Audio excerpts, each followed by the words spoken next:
Ready? Yeah. Pop the collar. Am I Ready? popping the collar? No. Well. Is it? I don't have. Is it pop? Is it collar popping? No, you're tied down.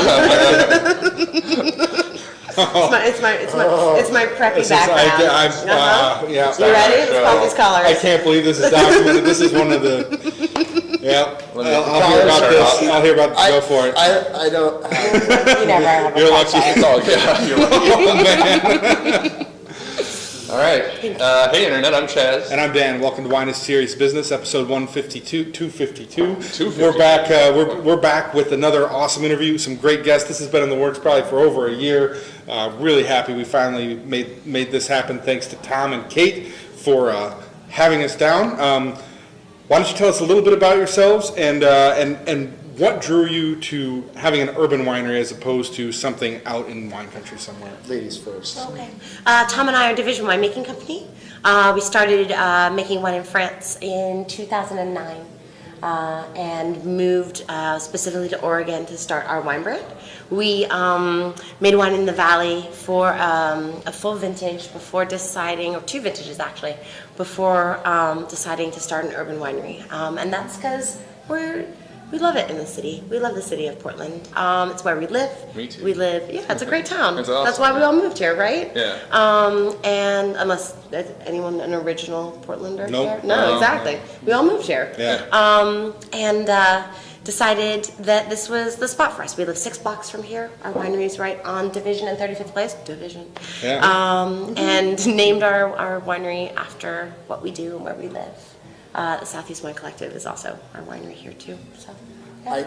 Kate nailed it, and it was. I mean, living here and after doing a commute down to the Willamette Valley, hour and a half each way, especially during harvest. It was definitely. Did you ever sleep in the winery? Oh yeah, and in our car. Mm-hmm. Tom's caught me sleeping. I have a really good 2-barrel move. Napa Pro. Yeah, Oh really? You got to figure it out. It was a really good one. So If you don't do it right though, you're gonna need to go to the chiropractor. yeah, I'm pretty good just size for it also. So we also thought that it would be tough for our clients to expect them to come visit us every weekend down in the valley too. And wanted them to find an easy way to be able to enjoy wine, not only our wine, but the wine that our peers are making. There's beautiful wine being made here in Portland. It was also, that's exactly right. And just, even beyond that, we have all of these friends who are kind of young and have families or got jobs and whatever. It's, and we would ask them, hey, do you ever go down to the valley and do wine tasting? And they're like, well, we've been once. Yeah. Or we used to. We used to, yeah. And we were like, well, if we're going to build this career ourselves and expect the people that we know around us to kind of grow with us, it's going to be a lot harder to tell them, hey, leave the neighborhood we all hang out in and come see us. It's just 50 miles away. And it just kind of made sense. We're like, hey, we can build this and build hopefully the people who enjoy our wines are around where we live. Yeah, community. Nice. Do we give a shout out to someone who has nothing to do with the wine business that's able to enjoy your wine? Nothing to do with the wine business. Ooh, who enjoys our wine? Say hi to a friend, A person. You can do it. I would like to say hi to my friend Mary O'Neill. Yeah. Fantastic. It's fun stuff, right? Maybe she'll see it, maybe she'll never She's see my it. friend too. She's been my partner in crime and now Kate's partner in crime too. Shared a best friend. 17 years old. Awesome. That's cool. Yeah, since when I started college, and she loves wine too, but she is not in the industry. Yeah. Nice.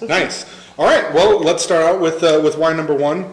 Start here probably, right? That makes sense? Yeah. Great. White and wine. Go ahead and introduce the wine to us. It's our 2010 Chardonnay.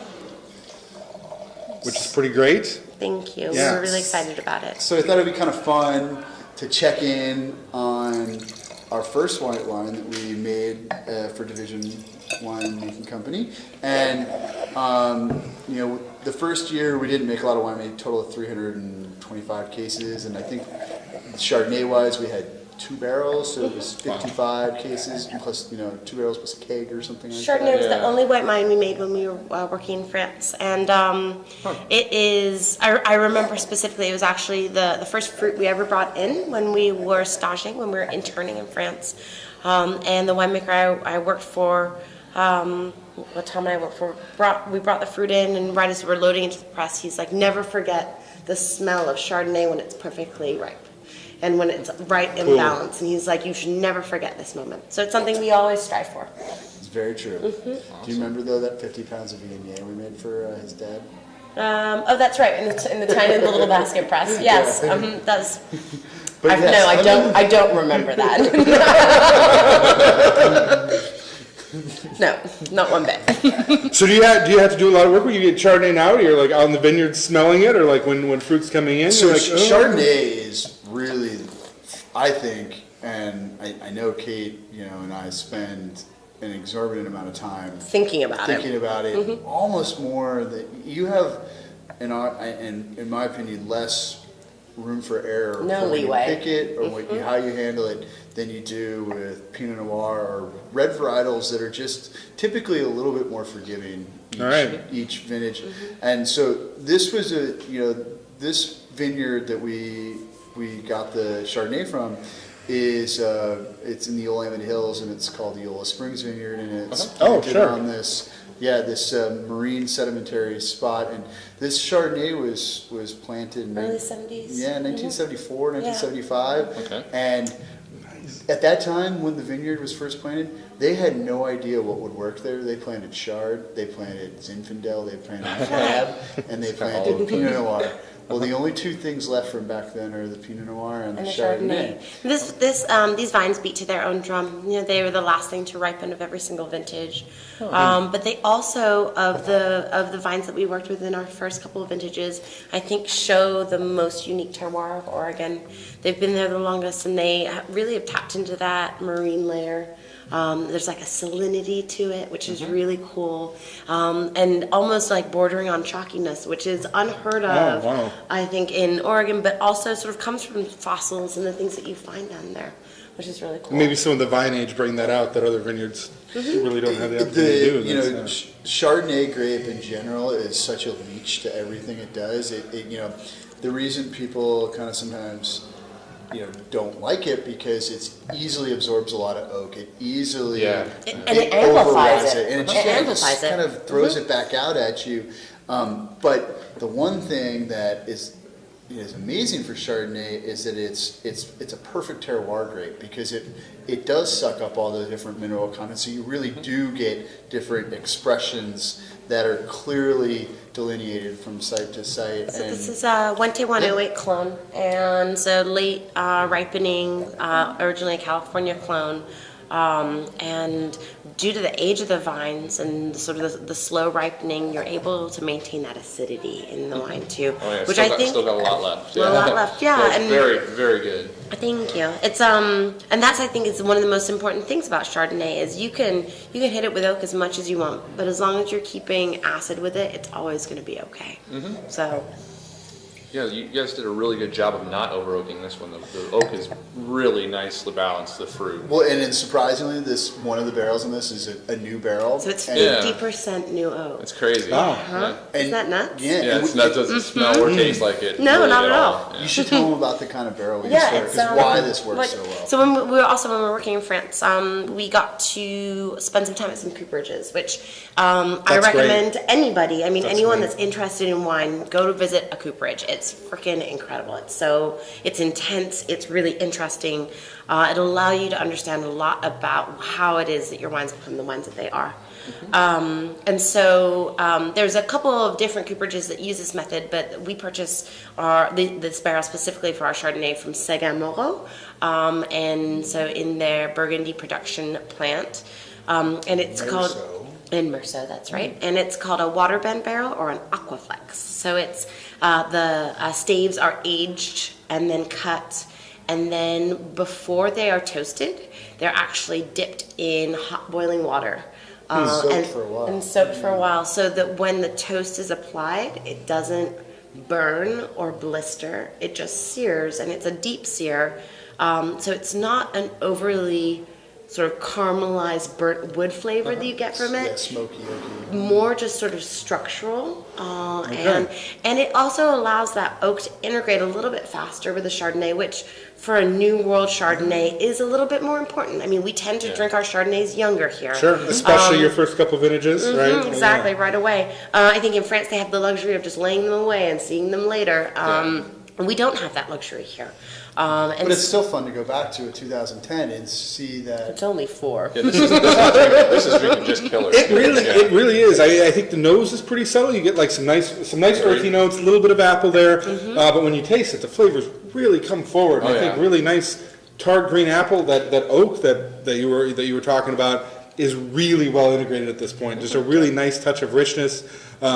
A little bit of toasty flavor, I think, but just that good complexity that I think Chardonnay can really bring out. Yeah. I think what that toast allows us to have is to sort of augment the like the fresh butter, like the cold butter aspect you can get in Chardonnay versus like a hot popcorny butter, which I think I don't enjoy in Chardonnay Yeah, it's personally. done, really overdone. Yeah. You know, and it's the thing with the oak too is, you know, especially on a new barrel and for Chardonnay, you know, it's when people think of what you're getting out of the oak barrel, you know, it's not just the flavor of oak or the kind of vanilla aspect that comes out of it, but you know, there's dozens, if not hundreds, of compounds that all come out from the toasting process that are part of the whole structuring. You know, you get octannin, you get, you know, there's just an amazing amount of dense compounds that end up affecting the wine and the way it's structured. So we want to have the new barrel in there for that purpose,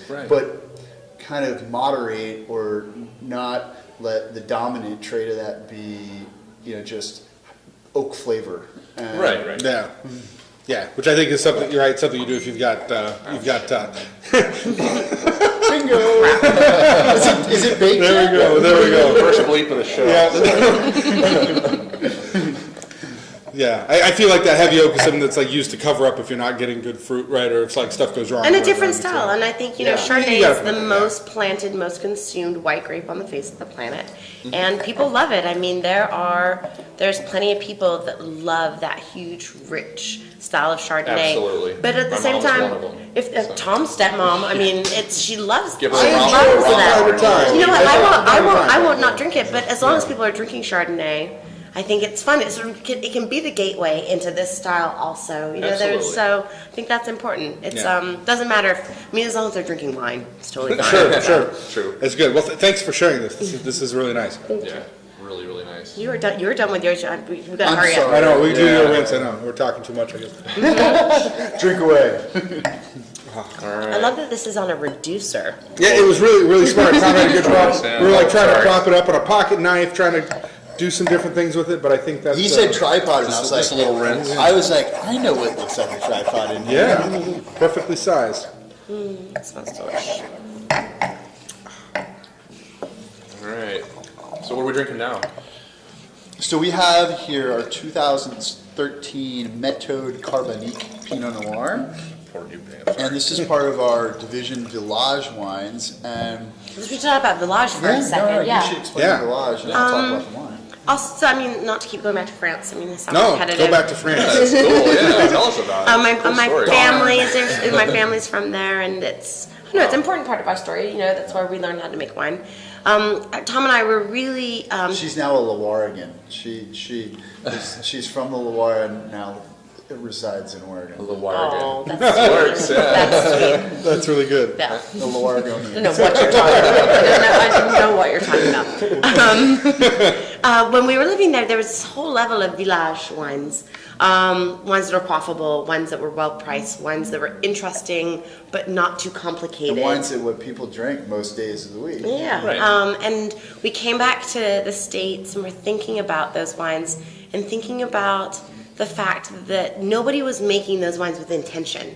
So they were either making their first label or their second label. And the second Which was like label the stuff left over. was the stuff that they didn't necessarily, I mean, no one really talks about this, but it's sort of like maybe not the It stuff. took me a while to figure It that wasn't, out. it wasn't Oh, their yeah. premier Yeah, stuff. absolutely. And I was like, well, instead of making wine that's somewhat rejected that way, why not make wine intentionally at that price point? So using winemaking methods and techniques and fruit that allow you to keep that price point down, Right. but also that it be interesting and not just sort of wine that fell off the back of the truck. Right. So Yeah. So Division Villages was born. Division Village was born, yeah. And one of the techniques that we found most interesting when we were studying and learning and working in the Beaujolais was carbonic fermentation, or méthode carbonique macération. And so the idea here is... That cute little amount of French was hilarious.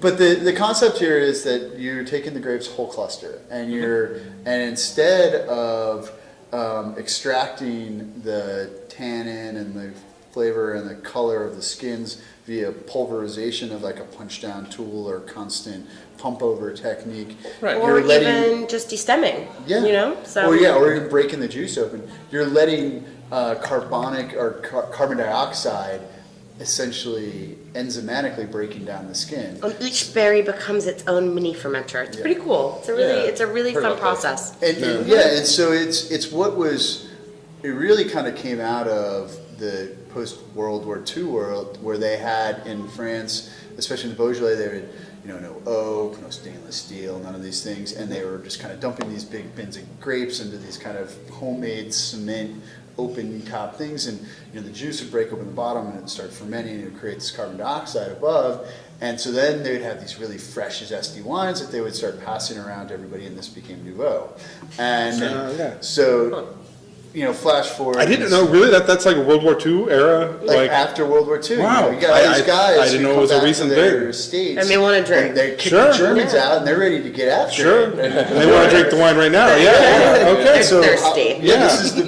this was a very and it wasn't really designed at the time to be this kind of big marketing thing that it turned into in the 70s Sure. with And that's George Dubois. that's been problematic and also positive. for them, Exactly. But Yeah, yes. there's pluses and minuses to both parts of the equation. But the style of fermentation really allows us to, one, create a Pinot Noir that doesn't see any oak, so we're able to reduce that cost proportion. Like these cellars are not cheap. Totally. And then also the fermentation style is a little bit of a faster breakdown, which allows us then to bring this wine to market a little bit quicker. So this is a spring release for us. So this is, we released this on April 1st last year. Wow. So if you think about the turnaround in terms of pricing, since we're not holding on to it and aging it for a year, it can be cheaper. It can be less expensive. More affordable. My mom would be mad that I use the word cheap. But your mom lives in France? No, she actually lives. She lives in California now, but she's the Frenchie. Yes. Okay. But I think that's great, because I think the price you pay stylistically for turning things around and releasing them quickly, it's just that things are like younger and fresher and brighter, and I think part of the trend away from that was even to get rid of like some of that acidity and crispness, which due to other wine press over the past couple decades really kind of fell out of favor. It's coming back in now. I like it pretty much all the time. So these young, fresh Pinot Noirs, I think right in my alley. I think that Oregon is really well known for making serious Pinot Noir. Like Yeah. we do it really well here, but why not make young, fun Pinot too? Quaffable. Yeah. So And I think it's good here because the fruit's good here, and fruit can be good young.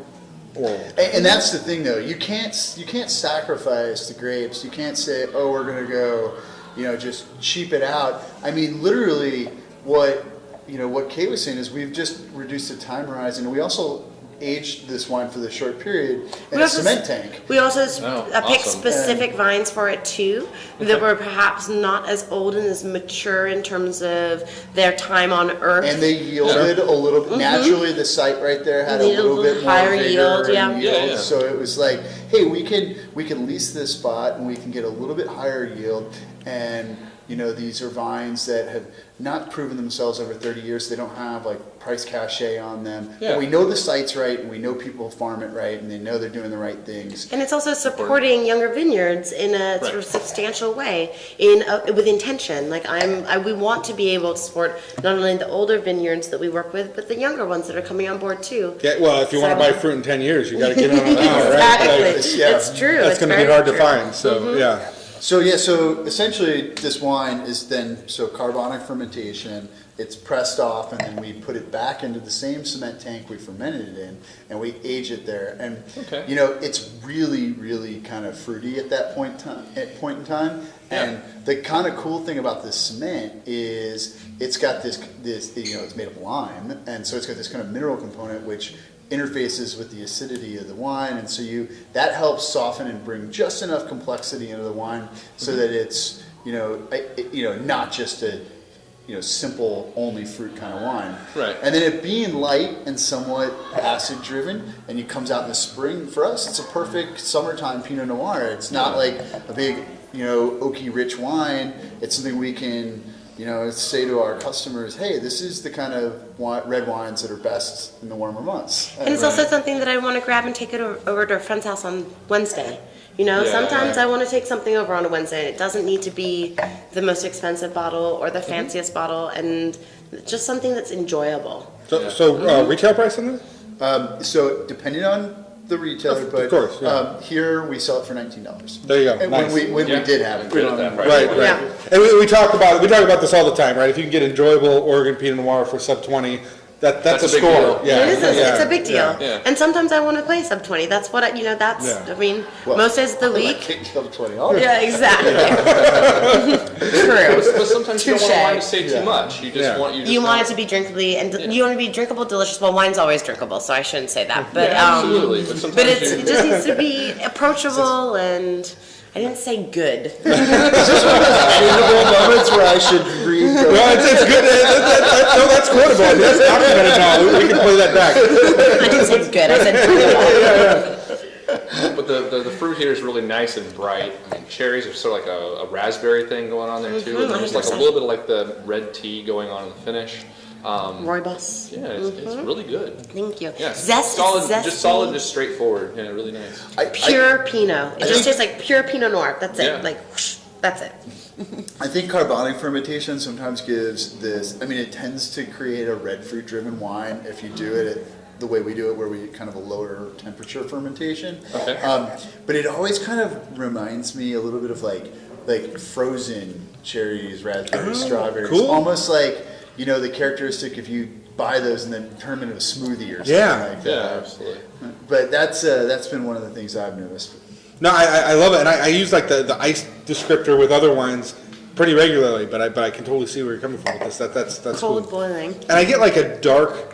There's a little bit of a dark character here too. Again, not like the dark. The very oak. end of mouth. Do you know what Yeah. I'm talking about? Like it's like warm in a way. Yeah. like a it's little bit of asphalt or something like that, but just light. Maybe light, that's yeah. the concrete. Could be. Yeah. Exactly. We're gonna be landing a 747 Power on it suggestion. then. Well, that happens. Well, speaking of darker things, Much darker. Yes, Yeah. wine number 3.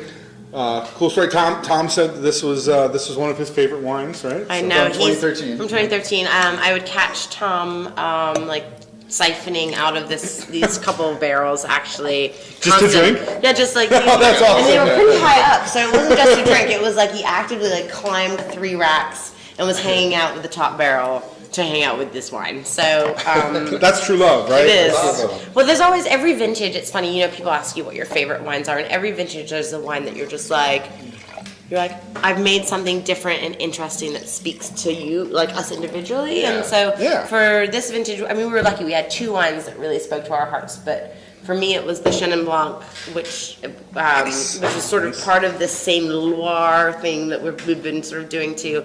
And for Tom, it was this Cab Franc. Tom's in love with this wine. Yes, we are having a relationship. You are. As she drinks her rinse, when did you fall in love with this wine? Like when you saw the vineyard, or when the fruit shows up? The vineyard is owned by Herb and Melanie Quaddy, And that's in the Applegate Valley. in the Applegate Valley, So which Quaddy is North. which is the next valley to the west of the Rogue Valley. So a little wetter, a little cooler, and a little bit higher elevation spot. And so when we went down to visit the vineyard, it was just kind of love at first sight on the vineyard, and then talking to Herb and how he farms it. Love at first Herb also. Yeah, all Herb's organic pretty farming. wonderful. And this guy did, we practice 100% in our Willamette Valley sites, dry farmed vineyards, and have been working to get that way with our 2 Southern Oregon sites too. Okay. And so Herb was like, hey, we're ready to we're okay with putting soil moisture meters here and seeing if we can, get this, weaned into a dry farm situation. Wow. And Southern he was Oregon is just, pretty huge. Yeah. and he would send me everything on my, on an iPhone app, and it was just like, That's it was just like Wow. this one of these great relationships where you knew that we were going to be able to do something kind of cool. Well, we with should it. talk about our Cab Franc and how that started the first year. We worked with Cab Franc actually from Washington the first year. It was a gift in exchange. We're friends with Jesse Skiles of Phil's Oh, yeah. Keys. And so he Yeah, needs rad to guy. press his Roussan. What was it? Well, no, we traded some press loads. Yeah, no, he needed to press his Roussan, right? Yeah. There we go. Mhm. Yeah. There And we go. so he was like, "Oh, I have this extra Cab Franc from a vineyard in Washington." Tom was like, "Sure." And then it arrived, and he looked at me. He's like, "So I guess we're making Cab Franc." And I was like, "Today?" Yes. Yes, today. Okay. So our first year, so 2 vintages ago, 3 now. We made the Cab Franc, and we made a blend that we called our Béton blend, which is the Cab that was Franc, good. Gamay, and Pinot Noir blend. Yeah. And then we didn't know if it would take. It was sort of a Chevrolet style blend, Terrain Rouge that we hadn't seen sort of applied in the U.S., and so it was sort of a gamble. And that was actually the wine we were in love with that year. And we'll remind our distributor, Michael Wheeler, that he said he wasn't sure if he could sell it. That's really nice.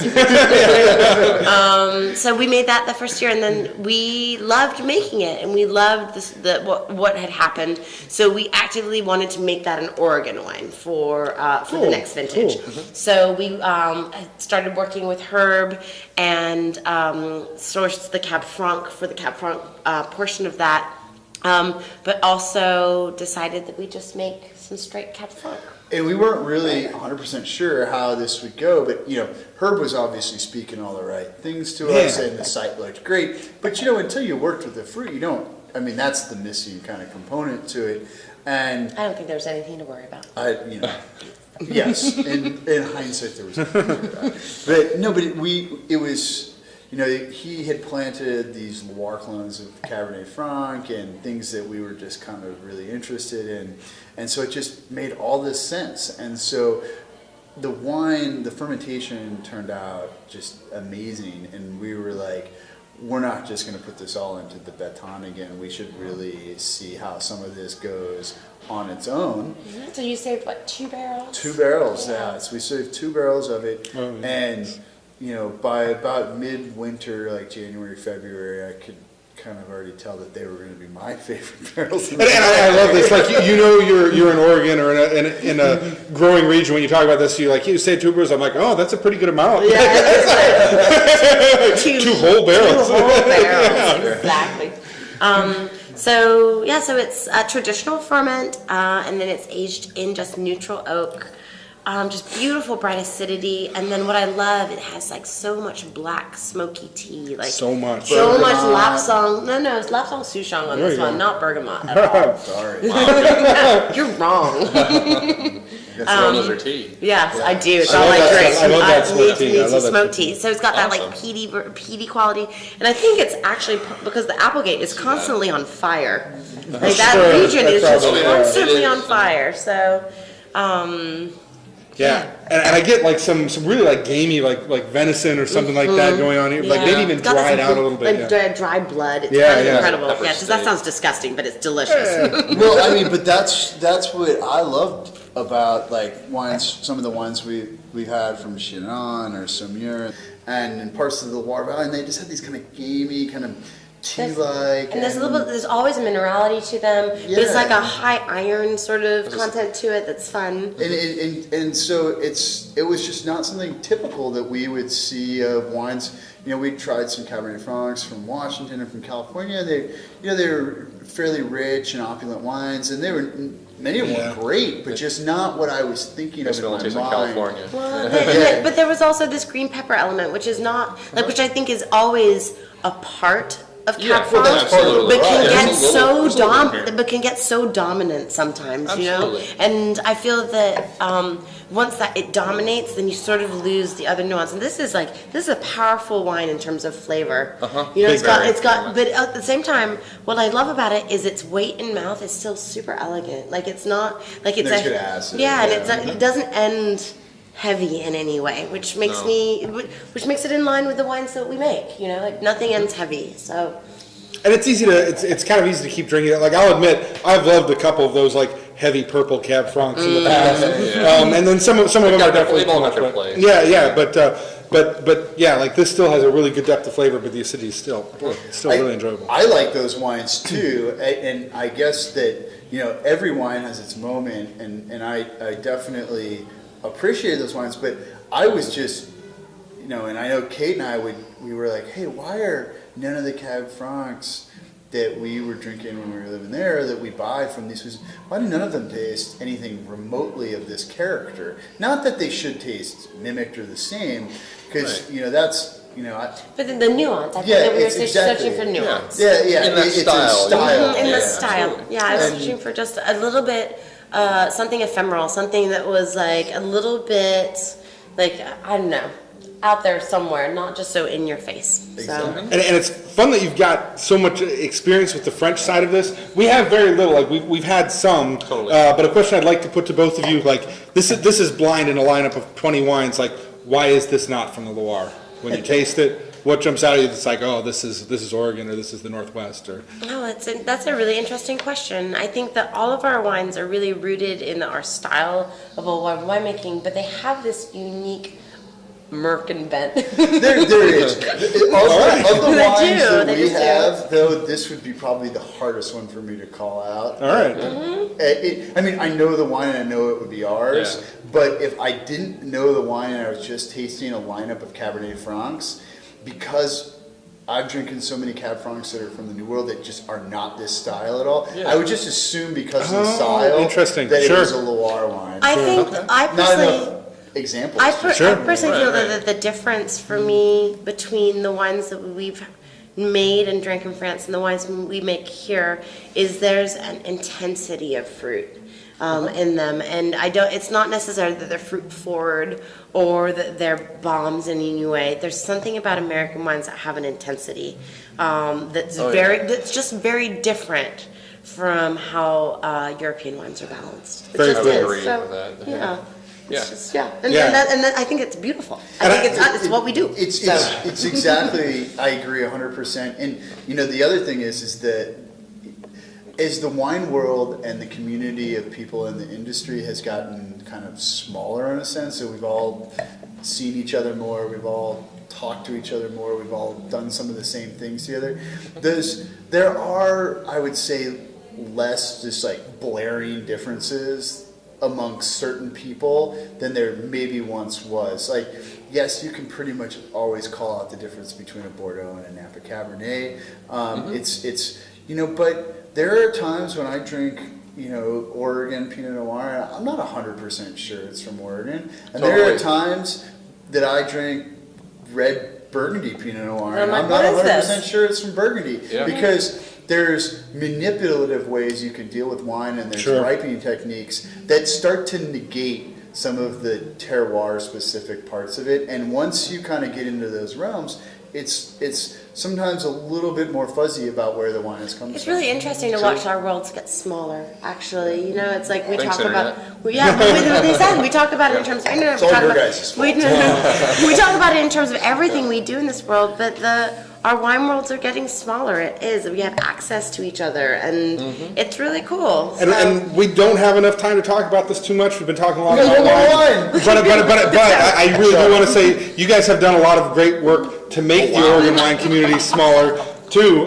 With the Southeast Wine Collective here, they provided kind of an incubator for a lot of small people to start their wineries, for people who are a little more established to have a stable place to grow and get their wines out, and a nice place in the city where you can taste a lot of this stuff. So you've done a lot of good for a lot of people Thank by you. running this place. So Thanks. we'll talk about that in more detail, I think, in a future episode. But wanted to make sure you guys get credit. Yeah, for that would be cool to thank get you. some of our peers out here one day and just kind of like. It's a great band of bandits. Yeah, that make wine there here. was 20 varietals made at the winery this year. 21. Nice. Oh, that's 21. awesome. Can you, I hate to put you on the spot, but this is the last we'll do about it, but can you name all the producers that are here right now? Yeah. Okay, so Cool. let's start at the beginning. We're gonna Yeah. have to count it off. I mean, we have to count it Yeah, off. do it. So we have, well, us, Division Winemaking Company, Yep. Helioterra, Yep. Vincent Winemaking Company, Fullerton Wines, Ora Winery, Wolfel Wines, Jasper Cisco, James Ron, two more. 5Q. 5Q, and one more. You can do this. Jackalope Wine Cellars. There we go. Done. And like to talk about like how we talk about this as an incubator and like how there's so much Oregon wine and like we just do this as a hobby.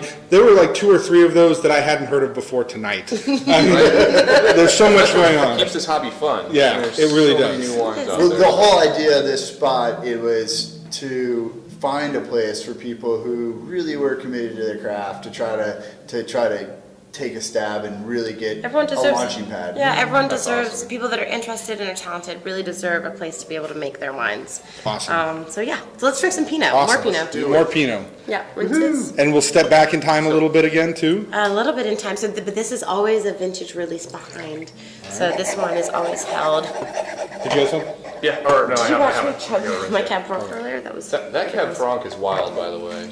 Like, that's one Oh, that thank feels you. like it was aged in concrete or something. The minerality in it is has pretty that. wild. So, So this is our Pinot Noir Deux. So we make our Pinot Noir 1 every year, which is a blend of multiple different vineyards. that's the one we got on the show first. You did the first time. Boone. And you were very sweet. Thank you. I remember watching it, and Tom and I were like, they We said had no something. idea about your show. They're like, hey, these cool guys are talking about our wine. I was We like, watched it. I was like, this is wonderful. But so means 1, so it's our first blend of the vintage. Okay. And then we make our Pinot Noir 2, which is a select sense of place within that vintage. So where the Pinot Noir 1 is more of an overview of how the year tasted for us, then with our 2 or our 3, we really try to focus in on a specific spot. I don't think it could be said any more perfectly than you did.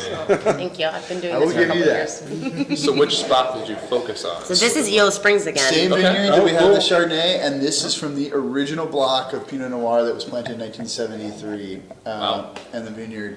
And we were really fortunate to work with that vineyard for in 2012, and this spot is just it's got a specialness to it, and so when we ferment it, it always has a lot more density, a lot more kind of layers to it, a lot more tannin, just a lot more going on.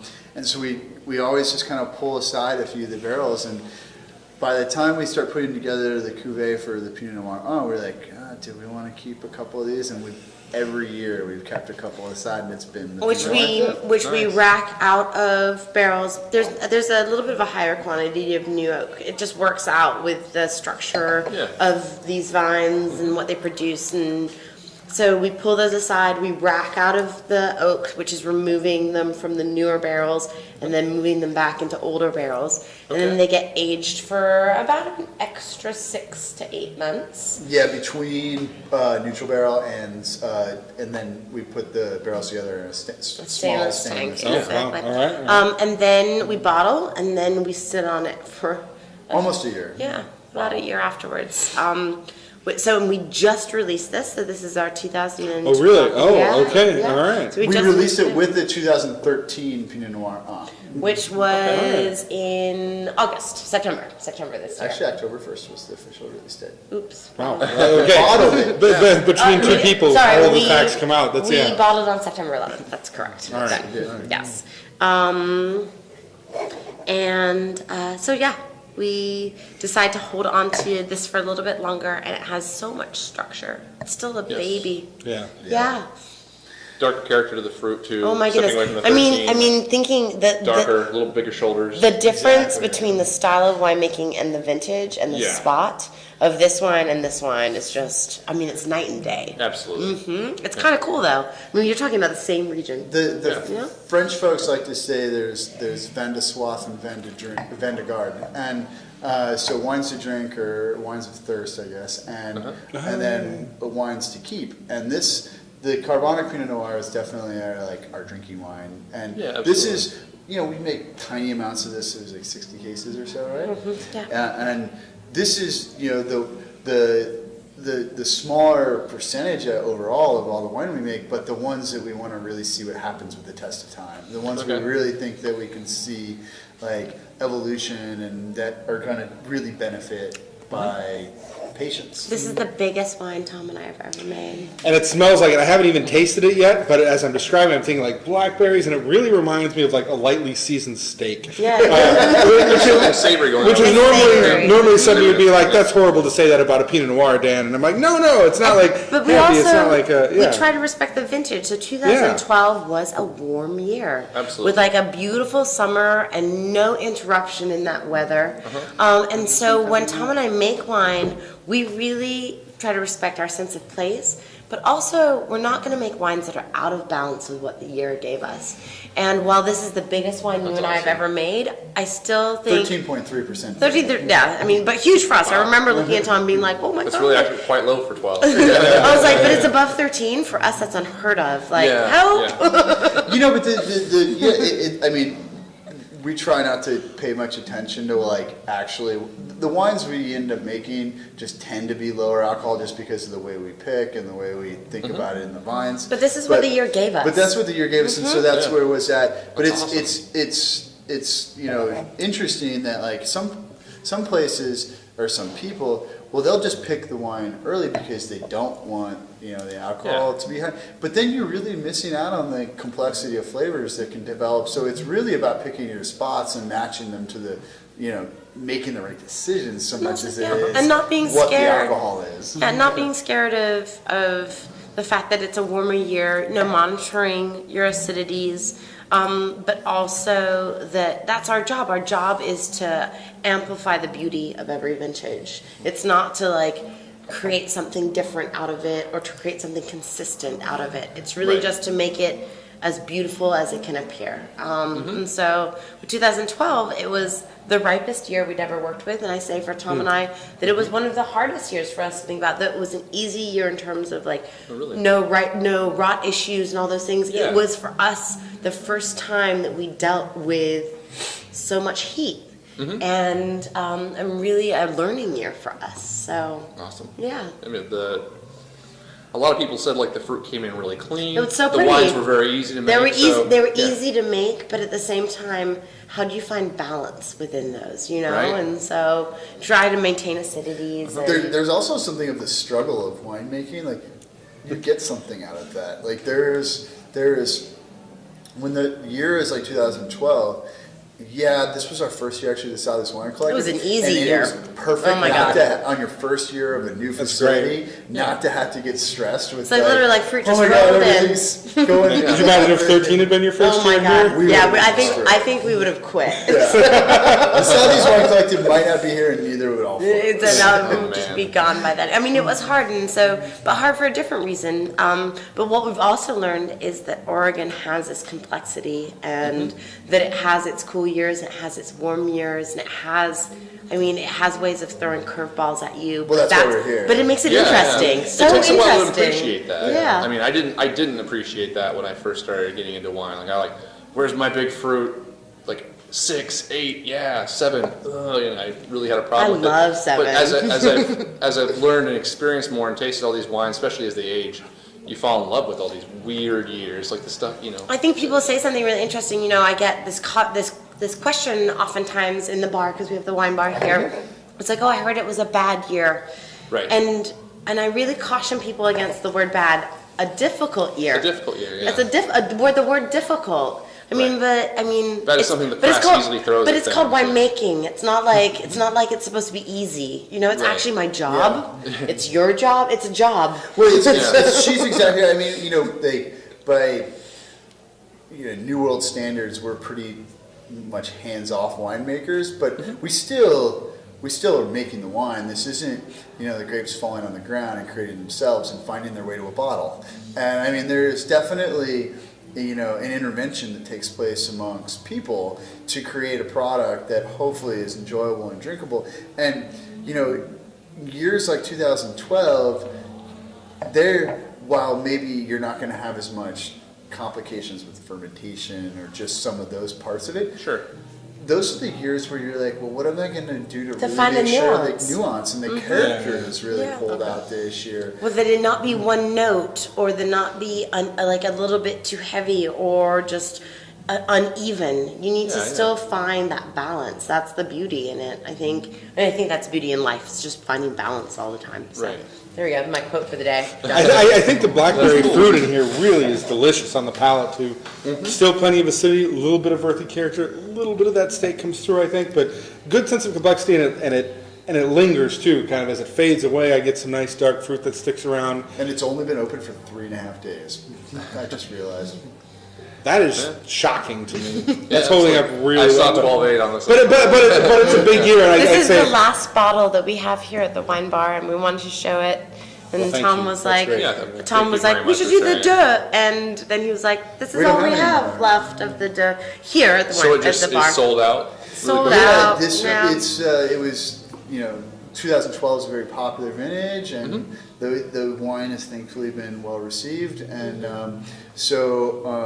it went considerably quicker than we thought it would. Wow, awesome. So I guess And that's good for you guys. Yeah, that's a tip Yeah, if you've got it too. Like, definitely decant that, let it get some air. We If you pop we a bottle. decant the crap out of that wine. Yeah, still structurally very firm. Yeah. Yeah, no, Not and- a lot of acid. Still great tannins. But we Surprising. also make wines that we think can hold for a few days. I think that's really important to our winemaking yeah, style. absolutely. For me, it's like I do finish bottles all the time, but when I don't, I want them to hold, and so it's really important that our wines really hold. So, It's good. So you two obviously are both very knowledgeable about what's going on. I'd like you to talk a little bit about what you think the other one's strengths are. Like when it comes to winemaking, like in the cellar, where do you go to the other one for Can I advice? start with this? you Sure. start, yeah. All right.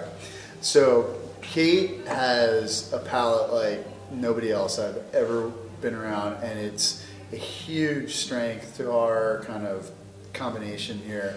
I've always felt like I have kind of a very good holistic understanding of what's going on, and keeping it straight in my head on all the different pieces. But sometimes when it's drilling down to like the very details of what each barrel tastes like and what each component tastes like, and how Blending. they can put those together. This one is absolutely perfect at that, and it is impossible for me to make decisions.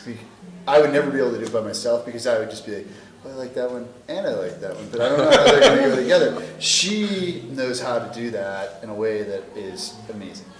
Awesome. For you, I think for the strictness I have to our wines and the standard I hold us to, that you are the most positive winemaker I've ever met in my life. Tom is the person that will make sunshine out of the shittiest day, and so I mean it's true. You are the constant cheerleader for what we do, and I think between the two of us, that team is just invaluable. So.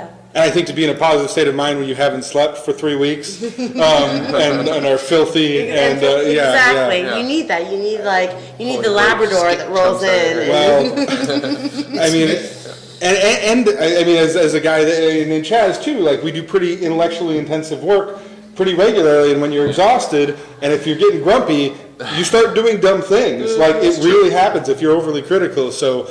I mean, I think that's that yeah. balance between the two Yeah. is really important. There's a thing about with winemaking, especially on those really challenging years, and like 2013 was a challenging year with the state of the grapes that we were all harvesting, and there's a lot of winemakers who I think see all the different things that are going on, and they're like, oh my God, how am I going to get through this? How are you going to fix it? How are we going to fix this? And then Fix is that the wrong becomes a word. very overwhelming feeling sometimes. And I can't I think imagine. that the best thing that Kate and I have been able to do together is, we've been able to kind of keep moving and keep thinking and not let, like, when one is kind of down in a moment or the other is worn out, we've been able to kind of pull each other back up. And in those years, it really pays off because Oh, sure. those are the years where you're like, things can easily go awry. Awesome. One more question because I've heard this before and I love it. I'd love to share it with our audience. How did you guys meet? I stole wine from her. Literally. Yeah, he stole wine I from me stole wine from her. at a party. On a boat? Oh, I thought it was On a a boat boat. ride. It was a boat ride. Yeah, yeah, yeah. Party. Yep. It was So, a booze cruise for a birthday party on the San Francisco Bay. and I am the only person that brought wine and looked around and I couldn't determined drink that it any would. more natural light. I determined it was the wrong party for the bottle of wine. What'd you that I bring? brought. I brought a beautiful Napa Cab, and I remember it was a Bordeaux bottle. I don't know. I did, and yeah, and I went below deck, and Tom had opened it and was sitting there drinking. I had hidden it.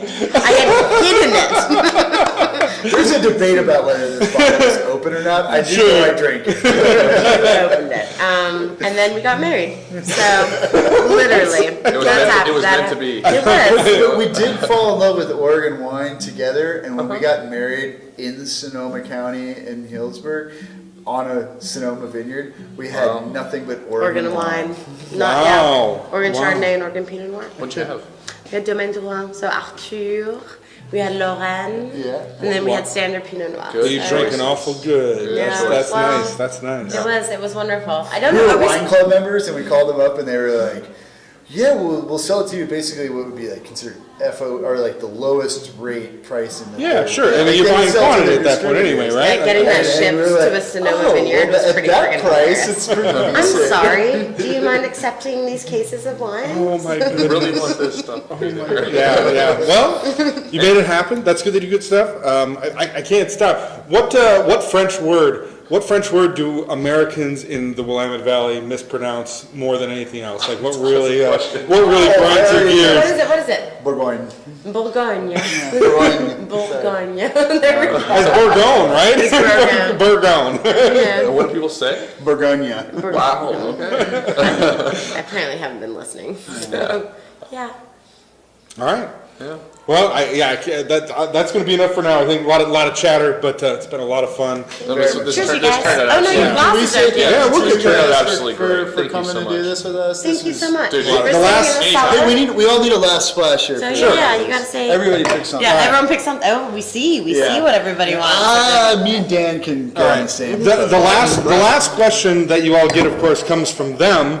So, what question would you like to ask them? So Tom and I are notorious music lovers. So it Awesome. is top 5 guitarists of all time. Or yeah, that'd be perfect. Top Yeah. 5. Nice, thorough answer. Get into it. Think about it. Do it. This is a killer interview. Dead or This is- alive. We feel great about this. Yes, that's great. Dead or alive. That's great. So, cheers, you guys. Yeah, Cheers. thank you so Thank you. much. Cheers for coming on Cheers. the show with Cheers. us. So, all right, guys, we'll see you next time. Yeah. Thanks for Done watching. like you. How long is it? Oh.